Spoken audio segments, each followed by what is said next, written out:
the staff inside the detention facility was not altogether excited for me to put knives in kids' hands and put them in front of open flames. But it is actually kind of poetic and beautiful to hear, some years later, the staff actually talking about their transformation in that time. And what they began to recognize was that the kids were in no danger of hurting themselves or anybody else, because the expectation was that they were incredible human beings, and that when you treat them as incredible human beings, then they respond as incredible human beings. And it made the way that a lot of the staff members engaged with the youth change.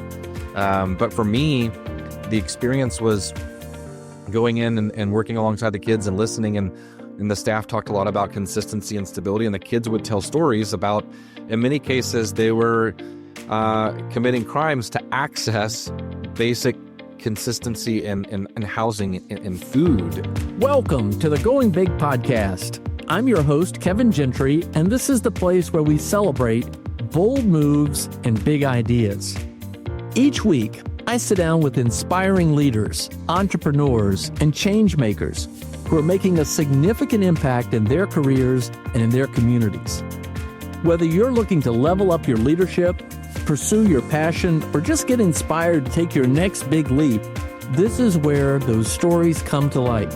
Now, if you're listening on iTunes, YouTube, or anywhere else you tune into podcasts, be sure to hit that subscribe button so you'll never miss an episode.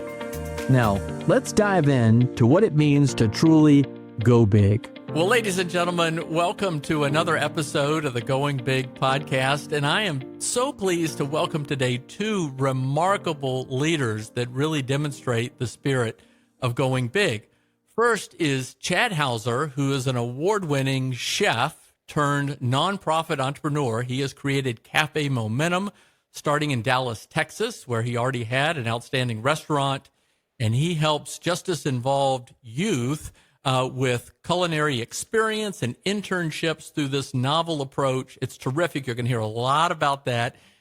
For his efforts, Chad Hauser was just this year awarded the very prestigious James Beard Humanitarian of the Year Award. And so a lot to learn from that and about Chad's story. Also joining me is Christian Fischer. Christian immigrated to the United States from Germany and spent over 35 years, first starting in a sales position, then different management positions, ultimately to be president and CEO for the last 8 years of Georgia Pacific, which, as you may know, is a massive American manufacturing firm that focuses on paper and pulp and building materials and packaging, based in Atlanta, Georgia. And Christian just retired from that role. And both Chad and Christian have their own personal going big stories from which we can learn a lot. But why I wanted to have them together is that they formed a partnership in recent years to bring the Café Momentum concept to Atlanta, Georgia. And Christian, using his relationships and really his leadership to reach out to a lot of the political and business leadership and others in Atlanta, helped bring Chad and his amazing restaurant concept to Atlanta. So it's a lot to talk about, and I know you're going to enjoy this conversation. So Chad, I'd like to start with you. Tell us, if you would, where does your passion for food come from, and how you found it connects with people? Yeah, I think I can answer both questions with the same story. My passion for food came from going to my grandparents' house every Sunday for Sunday supper with my mom and dad and aunts and uncles and cousins. And I'm not going to say that the quality of food was some excellent standard, but it was the camaraderie. It was about food nurturing the soul more than it was about food nurturing, the belly. But it was just at that very young age connecting that power breaking bread of togetherness, and that food was bringing us all together. Well, okay, this concept of the food nurturing the soul, and it's interesting. I had Will Guidara, who the whole unreasonable hospitality concept on 11 Madison Park several episodes ago, and he says a similar thing. Help us a little bit more about the food nurturing the soul concept for those who might not immediately grasp it, but very importantly, how that connected to the founding of Café Momentum. Well, you know, Oscar Wilde once said that a good meal can make anything tolerable, even family. Um, and the fact of the matter is, I think that there's a physical, emotional, psychological nurturement of involved in eating. We sit down to eat not because we're bored, but because we're hungry. We sit down with people that we love when we're eating because we want to spend time with them. And so this act of taking care of yourself while being in the presence of others is simple but powerful, Tell us about Café Momentum and how you got that idea and how it came to be what it is today. Gosh, yes. I can't even believe it, but over 17 years ago, I was volunteered to go inside a Dallas County juvenile detention facility to make ice cream, or teach 8 young men that were in detention to make ice cream for an ice cream competition at the farmers market, where they would be competing against college culinary students. And the moment that I met those 8 young men, I felt such tremendous shame because I realized I had stereotyped them, labeled them, judged them. And it wasn't just that I was wrong. I thought I was a better human being, and I wasn't. I was confronted with the reality literally face to face. And so for a 3.5-hour period, I taught 8 young men to make ice cream. But what really happened is they taught me who they were, how they were, why they were. 2 days later, the county bussed them down to the farmer's market. They're standing in jail clothes, competing against college students that were in chef pants, chef coats. One of the young men won the entire contest. And when he won, he was so excited. He told me, I just love to make food and give it to people and put a smile on their face, which I think is such an incredible way to describe your heart. And he told me when he got released, he was going to get a job in a restaurant, asked my chef opinion on whether he should work at Wendy's or Chili's. I professionally told him whoever hires you first, and then whoever pays you the most money second. But it was the drive home that I went from being excited to sad, from being inspired to frustrated, because I just started to reflect on his story and realized he was never going to make it to a Wendy's or Chili's. And that led me on a path of just kind of processing and thinking about his life, and then comparing and contrasting his life at 16 to my life at 16. And in realizing that for both of us, our lives have been dictated by choices that were made for us before we were born, because of any and all combination of the color of our skin, the socioeconomic class we were born in, the part of town that we were born in, the educational resources or lack thereof that we had access or in excess to, food, healthcare, basic needs.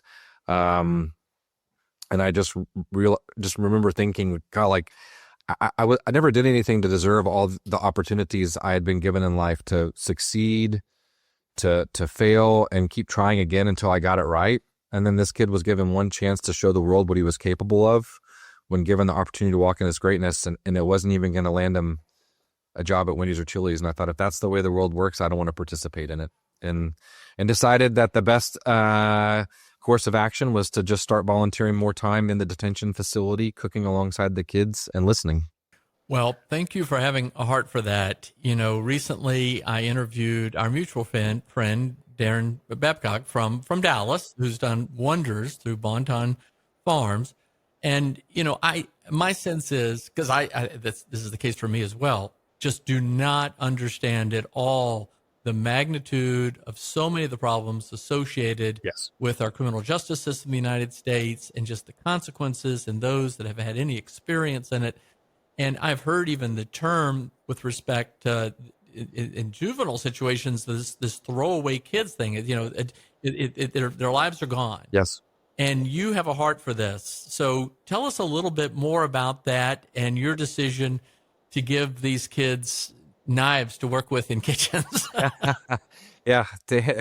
Well, I can tell you first and foremost that the staff inside the detention facility was not altogether excited for me to put knives in kids' hands and put them in front of open flames. But it is actually kind of poetic and beautiful to hear some years later, the staff actually talking about their transformation in that time. And what they began to recognize was that the kids were in no danger of hurting themselves or anybody else, because the expectation was that they were incredible human beings, and that when you treat them as incredible human beings, then they respond as incredible human beings. And it made the way that a lot of staff members engaged with the youth change. But for me, the experience was going in and working alongside the kids and listening, and the staff talked a lot about consistency and stability, and the kids would tell stories about, in many cases, they were committing crimes to access basic consistency in housing, in food, medication, clothing.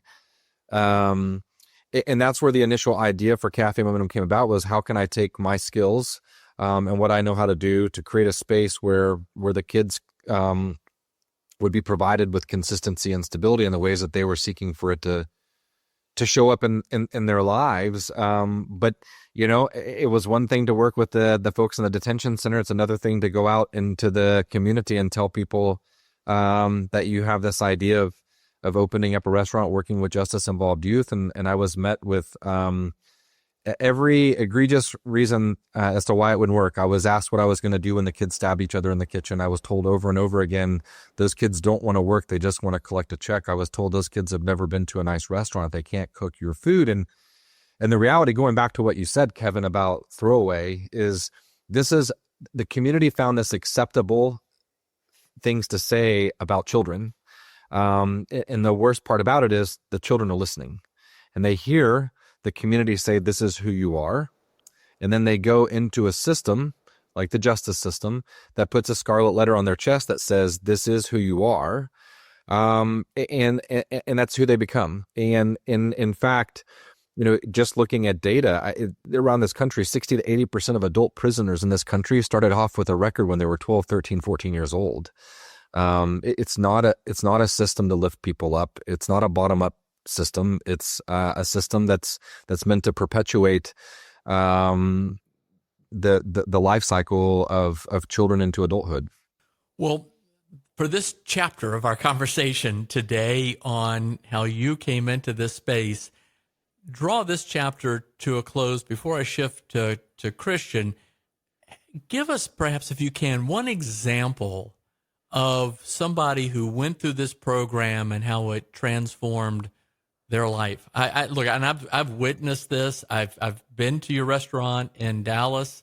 It's very meaningful. It's very inspiring, and God bless you for doing this and continuing to do this and having this heart for it. But for those listening, can you bring it to life a little bit to just speak to an example of transformation? Gosh, you're asking me to tell stories about which child is my favorite. No, just pick one. It comes to mind. I think, you know what? I'm going to go back to the beginning. There was a young man that came into our program in 2015. He was, long story short, family came over as immigrants and worked low-paying jobs, and they ended up getting divorced, and it divided the household into two households that were struggling to get by, and he was focused on helping make sure that he and his little brother had enough food to eat without making his parents feel bad, and that led him to make some sometimes, they say sometimes not the choices you make, as the choices you're given. And with given no alternative, he made some poor choices, ended up in the juvenile justice system, went through our program. And by the time he completed our program, he was the first ever high school graduate in his family, and went on to work as a waiter while he worked his way through college. He won an internship with NASA. He won an award from NASA, and he's now an engineer working for a big engineering firm here in Dallas, and he's also a dad. And I think that's what makes me most proud and excited about that story, is that it's no longer about him. It's about his children and them growing up with with greater opportunity and greater resource to succeed, to get it right. Wow, that's awesome. All right. So we're going to bring this back a little bit full circle in a minute. Now we're going to start, Christian, we're going to go back to sort of the beginning with you. You immigrated to the United States. You ultimately rose to the leadership position of one of the biggest companies in America before you recently retired. Can you give us a little perspective what it's like for an immigrant to come into something like that and to grow? I know you're a very humble guy, but I just want to bring it out. And look, you came from Germany, but I know you worked in Brazil, so you had to learn not only English but Portuguese, I presume. So tell us a little bit of what it was like for you, and then I want to talk about how the two of you all came together. Yeah. Well, first of all, thanks again for having us today. Honored to be here with my friend Chad and with you, Kevin. Yeah, I mean, the immigrant story, if you will. I mean, I had plenty of practice, so it's a couple of more biographical details that might help for the audience to kind of connect and help me better answer the question you asked. Is one, yeah, I was born in Bavaria, a very, very small town. For simplicity, I always refer to Munich, but it's a very small town.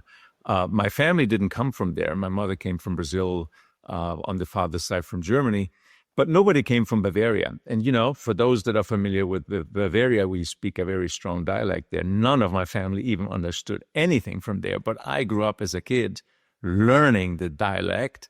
And one evening, my mom called me from the neighbors and she said, where's the boy? And she heard something that sounded like my voice, but she couldn't understand a word. Well, that was me speaking the dialect. But it just exemplifies how I was a little not from there.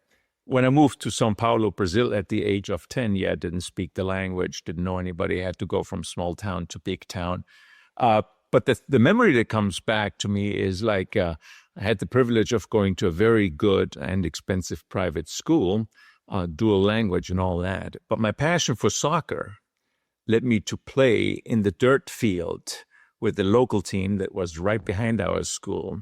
And I know I was the only non-native Brazilian. And I'm pretty sure I was, if not the only white boy there, then one of the few. And it still worked. And when I went back to Germany to study such great things like literature and philosophy, but I needed a job, which got me into this industry over 40 years ago. I had the long hair, the big beard. For work, I put on a jacket, and for university, I had the sneakers on. So I didn't fit into either scenarios. The guy at the college would think, what's he doing here? The guy at work is saying, oh, he's really a student, not a worker. Anyway, and when I came to the United States, after already having started to work for Georgia Pacific, one of the earliest feedbacks I get in this cycle of feedback that you get about yourself was like, the guy is always rocking the boat with trying to do different things. So, I mean, if it isn't clear by now, I would just say there's a little thread going through all of that. And it's a little bit of the thread of not being from here, being somewhat different and not fitting into an easy description. And I think that that what you had to do, or what I had to do over time, is just to embrace that, get comfortable with it, and ultimately demonstrate that, I'm different, but through that being different, we all add more value together than if we all think the same way. And if there's one thread that goes, I think, through my life, that is it. Doesn't mean that I always have the right answers. I certainly don't. Or that I even know how to think different, but at least I always wanted to have somebody who thought differently in the room to help us come up with better answers. So that is, the outsider's perspective, if you will, that was embedded in your question, Kevin, that ultimately I think was really helpful to me in all aspects of my life, including work. Interesting. Well, since I've started the Going Big podcast and asked these questions, so often it comes up from guests that they talk about challenge and adversity was such a helpful tool. We tend to see it as something we want to avoid, but it helps us get so much better. And I'm sure you can both speak to that. I want to talk and switch gears a little bit to how you all came together and what you're doing in Atlanta. But Christian, for the benefit of those listening, what is Georgia Pacific? How would you describe it? I know it's massive. I have a little bit of a sense, but I don't. I went into one paper plant. I toured it in Camas, Washington many years ago and was just overwhelmed by the magnitude of what Georgia Pacific does. But what is Georgia Pacific for those who might not know? Yeah, I think the easiest way to describe it is as a big manufacturing company, and you alluded to some of the products we make, from consumer goods, toilet paper, paper plates, consumer goods as we call it, to all sorts of building products on the wood side, OSB, plywood, lumber, and also gypsum, and then on the packaging side, cellulose. And packaging, think about corrugated packaging. And Georgia Pacific has over 100 locations all over the United States. The factories today are all in the United States. 80% of the people work in these factories. And through the products that Georgia Pacific manufactures, they're actually in over 2/3 of the American households, one way or another. So, I mean, I describe Georgia Pacific at a high level like that, Kevin. Well, I think there's a high likelihood that anyone listening, frankly, all over the world, but certainly the United States, has probably been in contact with something that Georgia Pacific produced. Probably true. They've been in Yes. contact with just the past 24 hours or so. Okay, so if you're familiar with Atlanta, Georgia Pacific is a prominent building marked in downtown, and you saw the opportunity, having met Chad and seen what Café Momentum was doing, to bring this idea to Atlanta. And you went about by doing it by taking it to the mayor, talking it to others to say, hey, look, this is something that would be good for the people of this city. Tell us a little bit more about that, how you thought about it. Well, first of all, I always, not always, but for a long time, I thought I wanted to own a restaurant. Well, I mean, today I think a little bit differently about owning a restaurant, since I learned a little bit around it. That's really hard work. But anyway, so there's a little bit of an overlap there. But quite frankly, I mean, I think this was just several factors coming together. And clearly, when I met Chad and his team, they always made a few things clear, that you can't just import or export this model to a city, pluck it down or fly in and put it on the ground and it shall work. No, it doesn't work like that at all. In fact, what you've got to do, and I think the word Café Momentum is actually a great term for that, you've got to build the appetite, realize the need, and fuel the passion and conviction of the local community. Yeah, this is what we need and want, and we want to support. So that being clear, it was abundantly clear that you needed to build that support from somewhere. The first place I went to, since was quite frankly my wife, and said, "Are we both in or not?" And she said yes. And from there on, we said, "Okay, let's check with two of our really good friends here in town. They are philanthropically aligned. They're friends. They're good thinkers, and they're restaurateurs." Alan and Cindy LeBlanc. So we met them at the restaurant over time, and we ran this concept by them. And as good friends and challengers and thinkers, they tried to talk us out of it for two hours, and ultimately said, "Okay, so how can we help?" So that was hurdle number one that we crossed. Then I went into the company, because this Café Momentum idea and what it does actually checks many of the things that the company, from a community work and philanthropic support, was embracing and supporting anyway. So criminal justice reform, youth development, entrepreneurship, all of these things check all the boxes. So that was an easy platform, but I needed a real good support. So talked to a handful of people, but amongst them, Curly Dosman, the head of the foundation, and Ty Darland, chief counsel. It's probably obvious why I talked to these two people, but it's not just for their roles, but also about their connections in town, the relationship they have, and would they be willing to roll up the sleeves, and would they see benefit in there, not just for the community, but also for the company in actually bringing Café Momentum to town. And they said yes. And well, okay, great. And then we expanded the circles because, I mean, my role and visibility and context, yes, of course, I mean, they were good, but they were not sufficient. You needed to build a more robust network. And I started with those two, and more people jumped on the bandwagon. And then we organized the first official dinner where we said, hey, this is the concept. We want to bring it to town. We got nothing yet, but here we are. And we organized it at the time together with Chad and some of the ambassadors, which are the youth that went through the program. And we had the mayor there. We had business people there. We had philanthropic leaders on there, some employees in there, reasonably small still, but the start of it. And well, after that, we said, well, we felt emboldened. Then we said, let's get going. We had got enough support out of this dinner that we can do the work. So in the end, I mean, one thing leads to other. The work is still not done, right, Chad? I mean, we're still trying to solidify and grow that network of support, but we also got some really staunch supporters and relationships in town that are helping us do that. It doesn't just rest on a couple of people's efforts. Well, this is terrific. And that actually then begs a question now to you, Chad, because Christian mentioned you can't just drop this in on a city. And I know that, for example, the NFL, many players have had, once they've seen what you've done in Dallas, had a heart for bringing it to every NFL city. And you've been working on how do you expand this. And, you have a full-time thing just keeping this going and building in Dallas.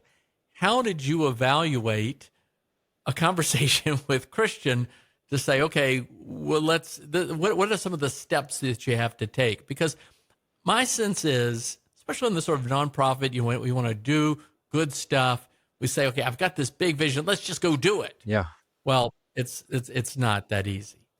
No, and I'm a ready, fire, aim kind of person too. So a lot of life lessons I've learned in the growth of Café Momentum. But I think for me, in Christian's right, we believe that communities are not monolithic. So just because we've successfully built a program in Dallas doesn't necessarily mean that it's vis-a-vis what is needed in Atlanta. And we want to be mindful of that going in. Also taking the same approach that we do with our kids. Our belief is that we must earn the trust of the kids in the program, not the other way around. And it's the same thing going into a new community. It's on us to earn the trust of the community, not the other way around. And I think Christian was the perfect person to have the conversation with. And I'll never forget the first time I ever met Christian. We were in a conference room with Christian and Curly Dossman, and it was myself and our chief strategy officer and one of our ambassadors. And we went through the whole, this is Café Momentum, this is the model and everything. And then when the attention finally turned to the ambassador, it might as well have just been Christian and the ambassador in the room. And they spent a good 30, 45 minutes having a really authentic, genuine conversation that meant, you could see that it meant everything to Christian just as much as it did to this young man. And that for me was so wonderful, important, critical, profound, because it spoke to who Christian was as a human being and underscores why he's so respected in the Atlanta community. All right. So this is not just bringing a restaurant by any means. And this is not just expanding a nonprofit organization by any means. Christian, what was it about what you saw in Chad and the young men and women that serve as apprentices and the whole Café Momentum concept that said, wow, this is right for Atlanta? And because let's face it, I mean, as both the CEO of Georgia Pacific and just in your own right, you have a sense of being a business leader, a corporate citizen, a social leader. I mean, there's a lot going on in somebody in your role. Why did you see that as a fit for Atlanta? Well, I can approach you from different angles. I mean, first of all, I'll just say this. My first knowledge about the work that Café Momentum did came through exposure to Café Momentum and hearing about Café Momentum at Stand Together, an organization all of us and many listeners are familiar with. And amongst many things, they work with social entrepreneurs like Chad, and then expose them to a broader network to help them scale their efforts. And so getting to know about Café Momentum through Stand Together already established a different basis, right? You have a trust. Okay, this organization's been vetted. They are known. They got a support system. The concept's good, etc. Second, meeting Chad and his team. I mean, their professionalism, their passion, and their commitment, I mean, was abundantly clear. And then they're just lovable people. I mean, you want to work with people that you like, if all things being equal. So that was an easy one too. So that's it. And the other thing, I don't want to repeat everything that Chad said, but I had numerous instances along the way in different settings of actually getting to know more of the youth. And when you get to know them and their stories and the persistence and the grit and the willingness to make progress and improve their own lives, etc., boy, you're just sold. I mean, and you say, how can I support that with the best of my ability? So that's that. And, you know, inside of that is the fact of through that exposure, you yourself change. You shed some of your preconceived notions, of your biases, of your restriction, maybe of your fear, etc., and you open your hearts. So that's on that, call it, personal side, if you will. But in Atlanta, I mean, do we have a crime and a safety issues? Yes. Is lots of the problem also involving youth? Yes. Is the mayor and the whole community focused on getting youth to have a purposeful existence rather than fall into bad circumstances? Yes, absolutely. Are we trying to also revitalize the downtown of Atlanta? Yes, so a restaurant in that spot that is accessible to the youth, but also in downtown checks that box as well. So there were so many boxes that this checked, including efforts, again, as I may have mentioned before, that Georgia Pacific was involved in on the criminal justice. For example, just in the exercise or the approach of banning the box when people apply for jobs at the company. And two, being open to and looking to employ people that deserve a second chance. I mean, all this fit on so many levels. It was actually a no-brainer, Kevin, to want to support that. And personally, also, I was trying to find something where, quite frankly, I could roll up my sleeves more and get closer to the real action rather than just stroking a check or going to a meeting. So found all that in Café Momentum. Wow. Awesome. Well, for the benefit of those listening, yes, we're not meeting each other for the first time on this podcast today. I knew Chad for many years for what he was doing in Dallas. I knew you separately, Christian, and I may have it, this may be the way I remember it, but I think I had sent an email out about Café Momentum, and I believe you responded. You were already familiar, but responded and said, how can we bring this to Atlanta? And then you all connected and you all did all the heavy lifting, obviously, which is amazing. And it's a great outgrowth of what Stand Together tries to accomplish. Well, Chad, Café Momentum Atlanta opened in March of this year. Paint us a picture of what opening day was like. A mixture of emotions. I think there's this, on the one end, you're celebrating we're here, but on the other end, you're acknowledging the work is just beginning. You know, just a lot of work by a lot of people was put into getting the doors open, building the relationships with the youth, getting the core team trained in the Momentum model, building relationships with other organizations so that we have necessary resources for them. But you know, so there's a great, so like all that's been done, but now it all has to go into play. So it's just this, maybe it's kind of like giving birth to a child, or becoming a parent. You're so exhilarated and excited, the baby's in the world, and you're like, oh, but I got to figure out how to take care of this thing.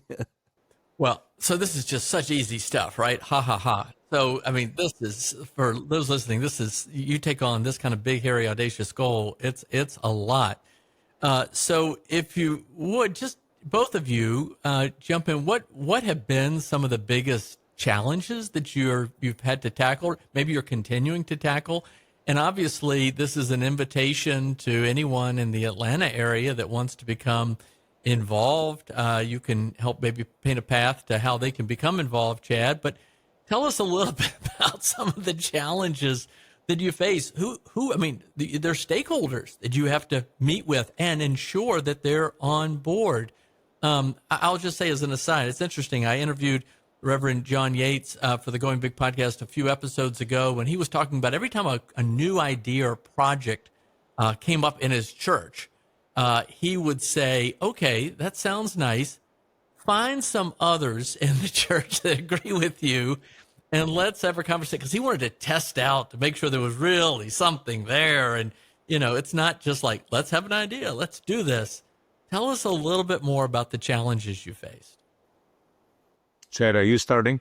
I was gonna defer to you. You're both so eager to tackle this particular topic.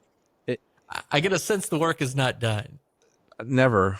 I mean, I'll jump in really quick and just say, I think part of the challenge is you have a team full of institutional knowledge that's attempting to impart it on a new team that's kind of learning everything all at once. And I think that that's something that needs probably an extended runway, but you got to run and go because everything's kind of launching. So I think that's been a big challenge, is making sure that everyone is well versed in the actual model and the operating principles of the organization. And I think what's observationally interesting to me is also realizing that we went through similar stuff in Pittsburgh, which is probably more helpful to know that Café Momentum Pittsburgh just won the state youth impact organization of the year. Wow. Yeah. So it's like, okay, we just have, like, there are no shortcuts. We have to go through this until we, make sure that we have the right team and the right culture and they're properly trained and all this stuff. And we get there, it's going to be okay. But it's what you go through. And it's not we haven't circumvented that yet. Well, real quick, again, back to this vision that many of the NFL players had to bring it to every NFL city. Where is Café Momentum today? We have obviously locations in Dallas and Atlanta and Pittsburgh, and we'll open in Denver next year. Wow. All right, Christian, what about the challenges that you saw to continually tackle? I think Chad said it pretty well. I mean, you got to think about real mundane challenges. You got to find the fundraising. To get the fundraising done, you got to find supporters. You got to meet with them. You got to explain the system. You got to, rope them in, answer their questions about the model, about the sustainability of the approach, how it works, and all that stuff. And, Atlanta is a city where there's always lots of fundraising going on and money's being given, if you will.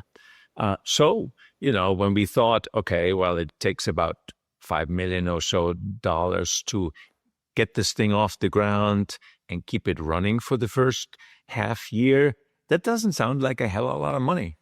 But the money doesn't come in million packages of millions either. You got to have a lot of conversations. And sometimes it goes like $20,000, $50,000 and so forth. So you get the picture. So there's a lot of just boots to the ground work, fundraising, finding the right place, getting it under contract, hiring the people, training the people, then onboarding the youth. I mean, from the inception to the startup, which Chad accurately called, like, that's day one, not the end of the story. It's the beginning of the story. It's just hard work and it's never quite done. And going back to something we discussed earlier, this is not a franchise model where you stamp out exactly the same operation in every little detail with every best practice, etc., like other franchises around the country do. That's not the model. And so there's a lot of, hard work and discussions that need to take place for people to embrace all those guiding principles under which we operate. And some things are not negotiable, and others are more freely implementable by Atlanta, Denver, etc. But there's a lot of art there. It's not just science, and that takes a lot of hard work, perseverance, optimism, and I'd go back to the very beginning here, and then I'll stop. Kevin, and many people probably correctly saw this with a little bit of the eyes or the lens of this is a startup. Although we've been operating in Dallas for 10 years, it's still a startup. You need a couple of people that stick their neck out in the beginning and make a commitment, because otherwise it doesn't happen. So we worked hard, and we found those people and organizations that did that, and they got the stone rolling. But it's not easy work, but it's fun work. Wow. Well, again, as you say, it's not a franchisable thing per se. I mean, there's the Chad concept. There's the Café Momentum concept. You've got to get the philanthropic support. In many ways, the business community, and in many ways, for sure, the political community.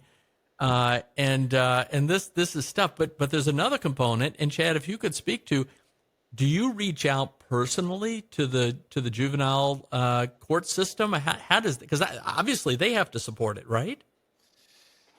Most definitely, and I, as silly as it may seem, they're the biggest advocates for a Café Momentum coming into their community, because they know intimately who these young people are, how they came into the system, and what exactly they need to never come back. And they believe that Café Momentum is a perfect plan of support for all of these young people. So we haven't met a juvenile justice official yet that hasn't been clamoring for us to expand to their community.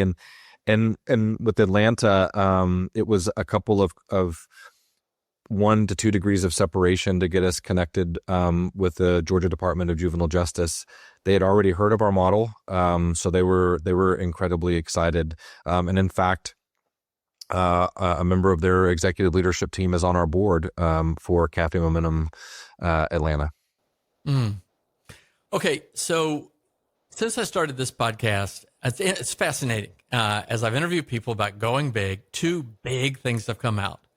Everybody has said, look, you got to find your gift, your passion, pursue it where you can contribute in a meaningful way. So by my assessment, I think I could say, Chad, you have found a way to take your passion for food and passion for helping young people in this situation, put the 2 together. Extraordinary.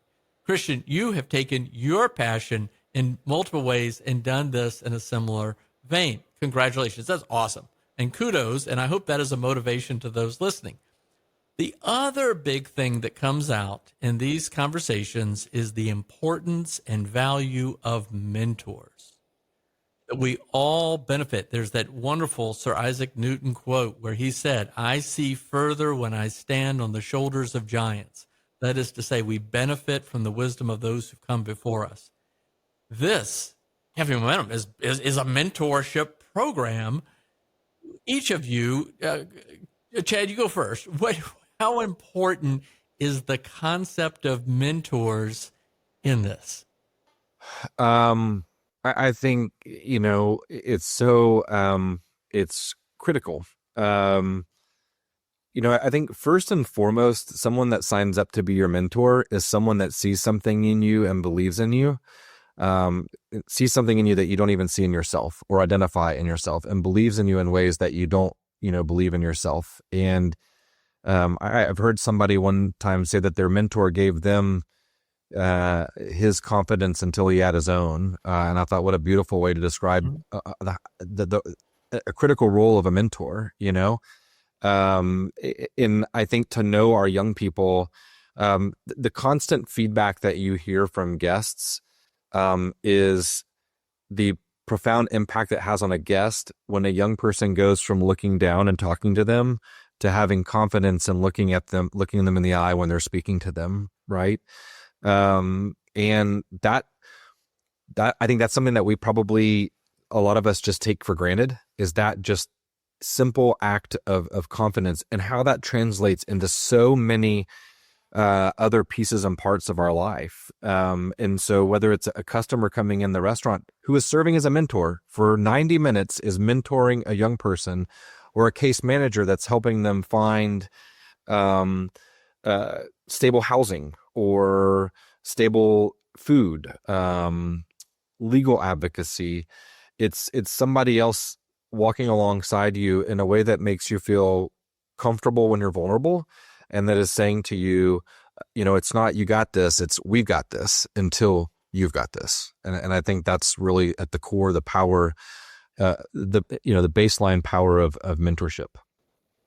And Christian, I'd like you to answer it too, but also feel free to talk about how important mentors were to you in your life. Yeah, maybe on that angle, and then a couple of comments on what Chad said. First of all, personally, I mean, very important is the long story short, very important. Now, I would say some people think that mentors pick you, and some people say, well, you pick mentors. They might not even know that that they've been selected by you. I think both of those are true. And I can think about a lot of people from the times back in school to in personal life, if you will, and in professional life who were great mentors of mine. And again, great help along the way.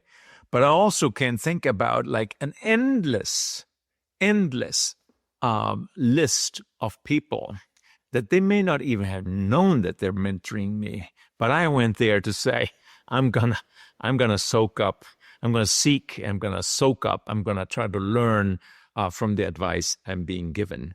And so my whole life has been like that, defined by that, and I think it still will going forward.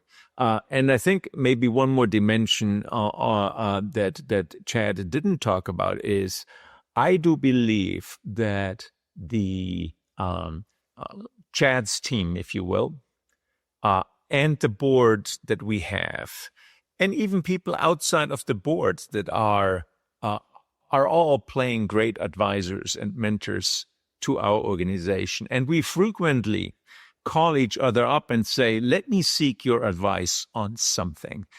The other party may not even know the answer, but they're going to help each other think things through. And Chad, correct me if I'm wrong, I think one thing that we have been doing pretty well is we don't see that as a weakness. That's right. But as a strength. That's right. And everybody is pretty comfortable in doing that. So that's the kind of environment that I want to be a part of and that I want to help create. All right. So the three of us, we're speaking in November. Thanksgiving is coming up. There are many people who are listening, I'm sure, who have a sense of service, may look for the opportunity in helping out, volunteering at a food pantry or a food kitchen or serving meals or something. But this is an amazing opportunity as well. You can dine at the restaurant. You can support them financially. You can become engaged. Chad, you have a real vision, and this is why you're so perfect for going big. What you're doing with Café Momentum in Dallas, and Café Momentum in Pittsburgh, and now Café Momentum in Atlanta, and soon to be Café Momentum in Denver is huge. But what to me is transformational is you have a vision for really totally reshaping how America looks at youth justice and a whole way of just impacting people's lives, giving people second chances in a different way. How can people listening take your lead and become engaged in this in whatever way that you might recommend? Oh, Kevin, this is such a great question because I think, as we can talk about going big and building more and more Café Momentums and changing the model for juvenile justice. But what it really came down to is somebody asked me to teach 8 kids to make ice cream, and I said yes. I mean, it's as simple as that. And I think sometimes people get it in their heads that I walked into that detention facility with a business plan. I didn't. I just walked in with an open heart and a listening ear. And so I mentioned to a friend the other day, I can't think of a juvenile justice department in this country that would tell you get out of here if you called them and said, "Hey, do you have any volunteer opportunities?" They would chomp at the bit for somebody to come in and volunteer to read a book, to tutor, to teach cooking. Like, the sky's the limit. But that type of engagement and interaction with the kids is that it's that baseline of mentorship. It's something when the world tells you this is who you are, and somebody walks in and says, "I think you're something special. I think you're something bigger and better than that." The paradigm shifts. You start to listen. And really important.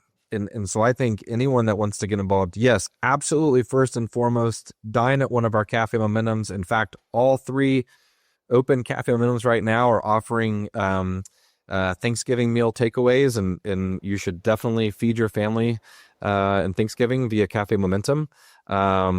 We also offer catering at all 3 locations, so you can always book us to cater a wedding or any type of event. We'll show up and show out.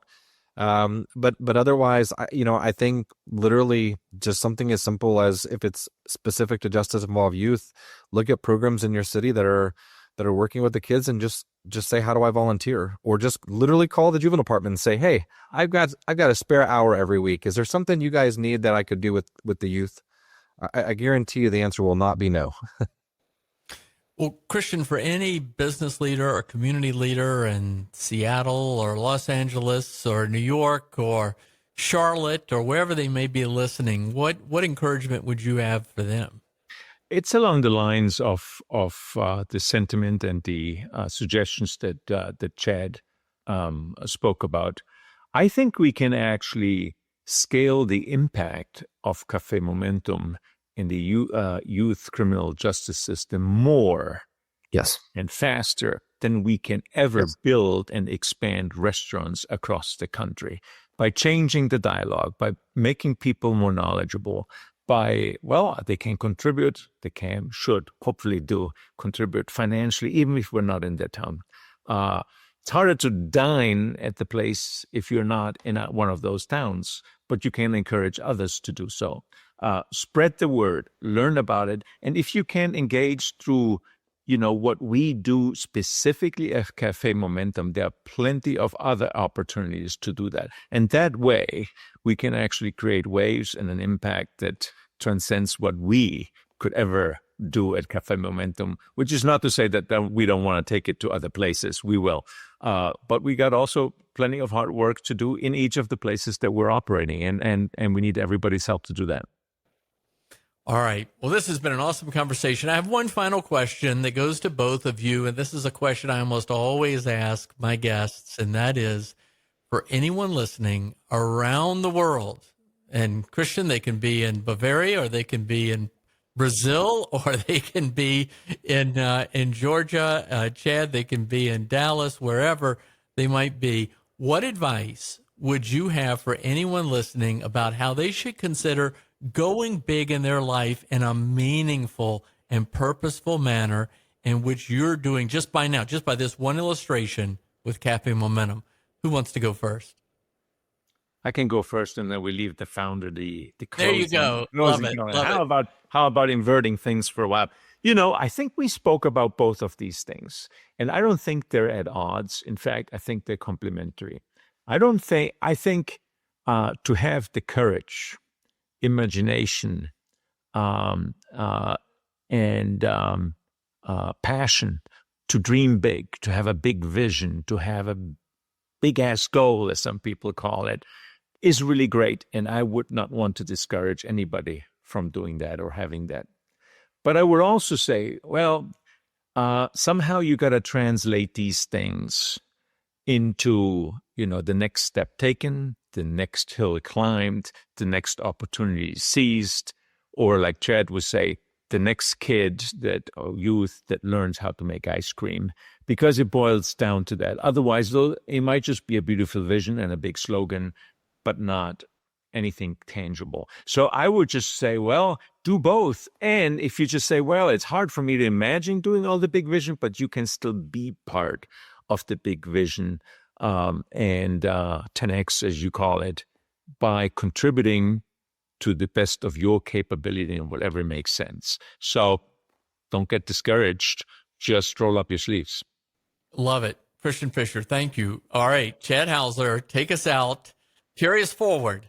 There's a reason why I tried to jump in and answer before Christian, because I didn't want to follow him. But, I'm just going to piggyback off of what he said, which is I think it's beautiful and necessary to dream big and to think big. But you also have to realize that there are no shortcuts. So, no person in the world said, I think I'm going to be a billionaire, and they just snap their fingers and boom, you have to put in the work and the time and the dedication, go through the frustrations, the joy, the tribulation, all the things. There are no shortcuts, but I think what's most important to me is embrace the journey. There's so much to learn. There's so much growth that can take place.